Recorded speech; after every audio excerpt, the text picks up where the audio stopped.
Hello everyone, good afternoon, আসসালামু আলাইকুম। কেমন আছো সবাই? আশা করি তোমরা সবাই অনেক ভালো আছো। আমিও কিন্তু মোটামুটি ভালো আছি। আমি তারা লাইফস্টাইল ডেইলি ভ্লগে চলে আসলাম আর একটা নতুন ভ্লগ নিয়ে। আশা করি আজকের ভ্লগটা তোমাদের বেশ ভালো লাগবে, তবে কিন্তু লাস্ট পর্যন্ত থাকার জন্য অনুরোধ রইল। আগের দিনে আমি একটা পার্সেল এসেছিলো এটা, আর এটা যেহেতু কালকে এসেছে তো আমি সেটা অ্যাড করে দিলাম, কারণ এটা আমি ওপেন করব ভেবেছিলাম, তো ওপেন করা হয়েছিল না। তো এটা আমি এখনও যে ওপেন করছিলাম না, ভিডিওটা করতেই ভুলে গেছিলাম। তো এটা আমি পরে দেখাবো কি, আর তোমরা হয়তো অনেকেই গেস করে নিয়েছো এটা কি হতে পারে। এখন যেহেতু ওটা আমি অর্গানাইজ করলাম না, সেজন্য এখন আর ভিডিওটা করছি না। এখন অর্গানাইজ করার মতো তেমন আমার কাছে কিছু সামান নেই। তো সন্ধ্যা হয়ে গেছিলো, আর আজকের ভ্লগটা কিন্তু আমি সন্ধ্যাবেলা থেকে স্টার্ট করেছি, ওই বলতে পারো বিকাল 5টা। তো এখন প্রায় ওই 6টা বাজে। আমি ঘরে একটু আগরবাতি দিচ্ছিলাম, আর এই আগরবাতি ঠিক না, এটা লোমান। আর আগরবাতিটা এখন দিই না, লোমানের গন্ধটা যেহেতু আমাকে না বেশ ভালো লাগে, সেই জন্য লোমানটাই দিলাম। আজানও হয়ে গেছে, জানালা কপাটগুলো বন্ধ করে দিচ্ছি। হালকা হালকা যেহেতু ঠান্ডা পড়ছে, তো এবার কিন্তু মশার উৎপাত হবে। আর এই যে এখন আমি এটার গন্ধ আবার শুকছিলাম, কারণ আমার এর গন্ধটা বেশ ভালো লাগে। আর আমি না বিকেলবেলাটাই গাছে পানি দিতেই শুধু ভুলে যাই, কারণ আমি যখন এই বেডরুমে শোবার মানে দুপুরবেলা ঘুমোতে আছি, তখন যে আমি ওই জানালা কপাটটা বন্ধ করে দিই আর খোলা হয় না। তো জানালা কপাট বন্ধ না করে শুলে তো আমার চোখে আলো পড়লেও বিরক্ত লাগে, আর কানে কিন্তু আওয়াজও আসে। বাইরে সব কাজ টাজ বিল্ডিংয়ের হচ্ছে, তো আওয়াজ আসে বলে আমি একদম জানালা কপাট বন্ধ করে ঘুমোই, আর ওই গাছে পানি দিতেই না লেট হয়ে যায়। প্রায় গাছে পানি দেওয়াটা হয়ে গেছে, আবার আমি জানালা কাপড়টা বন্ধ করেই দিচ্ছি, কারণ রাত তো হয়েই গেছে।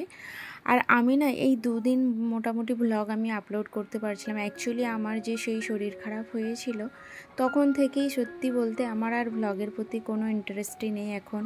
মানে আমার শরীরও ভালো না, মনও ভালো না। তো সেই জন্য কিন্তু আমি মানে ভ্লগ তো করছিই না, খুবই কম করছি। আর এখন তো আমার কোনো ভিডিও শ্যুট করতেই পারছি না। আর এখন যেহেতু মানে আজকে যে আমি ভয়েস ওভার করছি, তো এই সময় আমার দিদি আসছে দেশ থেকে, আমার কাছে আছে। মানে আমার যেহেতু একদম বেড রেস্ট ছিল, তো সেই জন্য দিদি আসছিল। তো সেই হিসেবে না আমি কোনো ভ্লগ কিছুই করছিলাম না, আর ভালোও লাগছিল না। তো এইগুলো যে ওই আগের আমার কিছু জমানো ছিল, সেগুলো একটা একটা করে শেয়ার করছি। 15 দিনের মতো তো আমি কোনো ভ্লগ দিয়েছিলামই না, তোমরা হয়তো দেখেছো।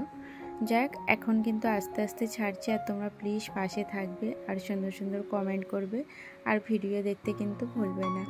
আর এখন একটু একটু করে আমি রিকভার করছি। আমি চাইছি এবার ভ্লগগুলো পোস্ট করব, আর তোমাদেরও ভ্লগগুলো এবার দেখতে শুরু করব।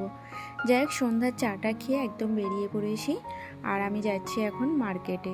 আমার সাথে রাজার কিন্তু রাগারাগি হয়ে আছে, সত্যি কথা বললাম, কারণ আমার বাজার হাট কিচ্ছু করা হচ্ছে না, আর ও অফিসের সময় পাচ্ছে না, মানে অফিস ছুটিই পাচ্ছে না। ছুটি বলতে কি যে বাড়িতে থাকবে তা না, ওর অফিসে এত চাপ থাকে না, ও সেই রাত্রি 12টা-1টার সময় আসে। তো সেই জন্য কিন্তু আজকে মানে ওর সাথে আমার রাগারাগি হয়ে আছে। আর ও জানেই না আমি দিদিদের বাড়িতে চলে আসছি বলে। এখন যেহেতু ও অফিসে আছে, তো সেই জন্য আমি জিজু বাড়িতে আছে। জিজু যেহেতু অফিস থেকে তাড়াতাড়ি চলে আসে, তো আমি জিজুকে বলেছি আমাকে বাজারে নিয়ে চল, আমি বাজার করব, কারণ বাড়িতে কিচ্ছু একটা নেই। আমি যে কী রান্না করব আমি নিজেই ভেবে পাচ্ছি না। বিশেষ করে আমার মাছ নেই, মাছ না হলে আমার দিন কাটবে না। তো মাংস তো আমার খুব একটা ভালো লাগে না, আর মাংস খেলেও আমি বেশি সময়টা সবজি দিয়ে রান্না করি, তো সেই জন্য কিন্তু কিচ্ছু নেই। তো দিদির বাড়িতে আসলাম। জিজু এই যে আমি বাজার থেকে চলেও এসেছি, জিজুর সাথে গিয়েছিলাম বলে কোনো ভিডিও করেছিলাম না। তো এখানে দিদি কিন্তু রান্না করছিল ওই চিংড়ি মাছ দিয়ে ঝিঙ্গা, আর সাথে কিন্তু ঝিঙ্গার খোসাগুলো না বেশ ভাজলে ভালো লাগে। এটা সেই ছোটোবেলা থেকে আমার মায়েরা ভেজে আসে, আমরা দেখি। তো আমরাও কিন্তু এখানে ঝিঙ্গাগুলো যেহেতু খুব সুন্দর, তো নরম নরম আর একদম বড় বড় থাকে, সেই জন্য ঝিঙ্গার খোসাগুলো আমরা ছোটো ছোটো করে কেটে আর ভাজা করি। যাই হোক, দিদি ওদিকে রান্না করছে, আর আমি জিজুর সাথে বাজারে গিয়েছিলাম, তো বেশি বাজার করতে পেরেছিলাম না। মানে বেশি বলতে কি, সবজিটা নিয়েছি, আলু পেঁয়াজ টেয়াজ এগুলো তো একদমই নেই বাড়িতে। তো আমি এই দিদিদের বাড়ির সামনে একটা ফের মার্কেট বসে, আরমানার আমি ওখানে এসেছি। তো শুধু আলু পেঁয়াজ আর আদা রসুনটা নিলাম, বাকি কিন্তু সব সবজি রয়েছে, মানে নিয়েছি জিজুর সাথে গিয়ে। বাজার যে আমাদের এখানে এমন কোনো দূর তা কিন্তু না, বাট আমার একা যেতে একদমই ভালো লাগে না। গাড়ি আছে ঠিকই, ওর সাথে গিয়ে একটা অভ্যাস হয়ে গেছে, তো সেই জন্যই কিন্তু ওর উম্মিদ করে বসে থাকি। আর ওর অফিসের এত চাপ, দোষ কিন্তু ওর না, ফিরবি আমি ওর ওপরে রেগে যাই। যাক এখন কিন্তু চলে এসেছি। আর আমি ওই যে বাজার থেকে পাট শাক, তারপরে মেথি শাক আর পালক শাক এগুলো সব নিয়ে এসেছিলাম। দিদিদের বাড়িতেই বসে বসে বেছে নিচ্ছি। আর দিদি বললো রাত্রে এখানেই খাওয়া দাওয়া করে যাবি আর রাজাকে এখানেই ডাকবি, সেই জন্য কিন্তু এখানেই মানে ভাবলাম তাহলে সময়টা কাটবে না, তো শাক টাকগুলো সব বেছে রেখে দিই। এখানে একটা মুভি দেখছিলাম, মুভি দেখতে দেখতে কখন আমরা খাওয়া দাওয়া করে নিয়েছি বুঝতেই পারিনি। মানে আমি বলি হাই যা, একটু ভিডিও করতেই ভুলে গেলাম, খেতে বসলাম একসাথে সবাই। তো যাই ভিডিও করে একটা অভ্যাস হয়ে গেছে, সব কিছুই যেন একটু তুলে ধরতে ভালো লাগে, তো সেই জন্য কিন্তু ভাত খেতে খেতে ভুলেই গিয়েছিলাম। আর এখানে বাবু তো যেতেই চাইছিল না, আর বাবু যখন আমাদের বাড়িতে আরসি যায় তখন আরসিকে বাবু ছাড়ে না, এখন আরসিও ওকে ছাড়ছে না। তো এই যে আমি একদম চলে এসেছি আবার বাড়িতে। দিদিদের বাড়ি থেকে তো শাক মাছগুলোও কিন্তু আমি সব ধুয়ে নিয়ে চলে এসেছি, এই যে রুই মাছগুলো।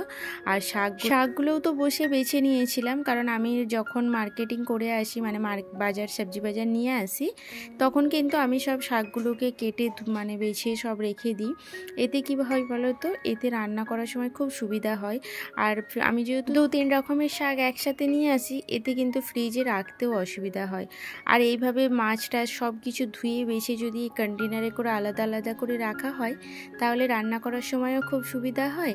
আর ফ্রিজটাও কিন্তু অনেকটা খালি থাকে, আর দেখতেও ভালো লাগে, সব কিছু পরিষ্কার পরিষ্কার লাগে। তো এই যে আমি যে মৌরলা মাছ নিয়েছিলাম পাও কিলো, মানে 250 মৌরলা মাছ, তো রাজাও খায় না আর আমি যেহেতু একা সেই জন্য আমি হাফ নিয়েছি আর দিদিকে হাফ বেছে দিয়ে চলে এসেছি। আমি বলি এত মানে মৌরলা মাছটা আমার মানে খাবো না, তো দুজনে আধা আধা করে নিই, তুমি একটু রান্না করো। আলু দিয়ে চচ্চড়ি করলে না বেশ ভালো লাগে খেতে। এই যে এই আলু পেঁয়াজ রসুন এগুলো কিন্তু কিনে নিয়ে এসেছি, এগুলো সব এখন ফ্রিজে আমাকে সব তুলতে হবে। আর এমনভাবে যদি নাই রাখি, আমার কিন্তু এই বাজারের ব্যাগ ট্যাগ যদি রেখে দিই না এতে ফির অসুবিধা হবে। আমি যতটা কাজ পারি এই আগের দিন রাত্রে থেকে করে রাখি। সবজি টবজি কেটেও আমি রেখে দেবো এখন, কারণ রাজা তো এখনও আসেনি। তো এই সবজি টবজি রান্নার জন্য কালকে যেটা রান্না হবে আমি যদি ধুয়ে বেছে কেটে রেখে দিই, এতে আমার কালকে রান্না করতে না অনেকটা সুবিধা হয়। কারণ একা হাতের রান্না তো, সকাল থেকে উঠে সেই কিচেনে যে ঢুকি না আর সময় পাই না, আর সবজিটা কাটতে আমার কাছে বেশি সময় লেগে যায়। শাকগুলো তো বেছে রেখে দিয়েছি, এবার শুধু রান্নার জন্য যেসব সবজিগুলো একটু টিভি দেখতে বসবো আমি, কারণ রাজা এখনও আসেনি। তো আমি একটু সন্ধ্যাবেলাটাই টিভি দেখি। আর এখন তো সন্ধ্যা না, অনেকটা রাত্রি হয়ে গেছে, তো ও যেহেতু আসেনি কি করব, একটু বসে বসে মুভি টুভি দেখবো কিছু। তো এই যে এখন দেখো আজকে না আমাকে মানে ধনিয়া পাতা এত দিয়েছে 10 টাকায়, তো 2 আটি দিয়ে দিয়েছে, তো 2 আটি ধনিয়া পাতা। আর বৃষ্টির মানে এগুলো তো ধনিয়াগুলো খারাপ হয়ে যাওয়ারও ভয় থাকে। তো এই যে ভালোভাবে এর বোটাগুলো কেটে আর এই পেপারের মধ্যে মুড়ে রেখে দেবো, তো এতে কিন্তু একটু বেশি দিনই ভালো থাকবে। এইভাবে যদি সব কিছু পরিষ্কার পরিচ্ছন্ন করে রাখো দেখবে এতে সবজিগুলো বেশ কদিন ভালো থাকে। আর যারা বিশেষ করে সিঙ্গেল হাউসওয়াইফ তাদের জন্য তো অবশ্যই দরকার।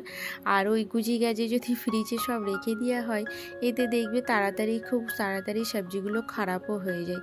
পরিষ্কারভাবে সব নোংরা পাতাগুলো, একটা কথাই আছে না, পচা আলুর সাথে ভালো আলুও খারাপ হয়ে যায়, তাই কিন্তু এগুলোর হয়েছে।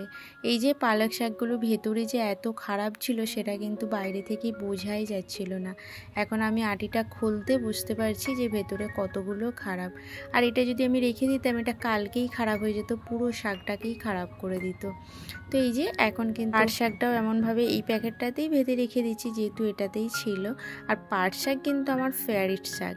সব শাকই আমার ভালো লাগে, কিন্তু তার মধ্যে পাট শাকটা আমার সব থেকে বেশি পছন্দের। আর এখানে কিছু কর্ন নিয়েছিলাম, কর্নগুলো না সন্ধ্যাবেলা নাস্তার জন্য খুব ভালো, বাচ্চাদের বড়দের সবার জন্য। বাবুকে এগুলো বয়েল করে দিই, আর বাবু কিন্তু মাশাআল্লাহ খুব পছন্দ করে, আর আমারও ভালো লাগে। একটু লেবুর রস, শুকনো লঙ্কা গুঁড়ো তো আর ওই চাট মশলা দিয়ে মিক্স করলে বেশ ভালো লাগে খেতে। কথা বলতে বলতে কিন্তু আমার সব কাজগুলো হয়ে গেল। আর তাহলে ভিডিওটা পুরোটা কেমন লাগলো অবশ্যই জানিও। আর যদি আমার চ্যানেলে প্লিজ নতুন এসে থাকো চ্যানেলটি সাবস্ক্রাইব করে আর একটা কমেন্ট রেখে যাবে। তাহলে দেখা হচ্ছে নেক্সট ভিডিওতে।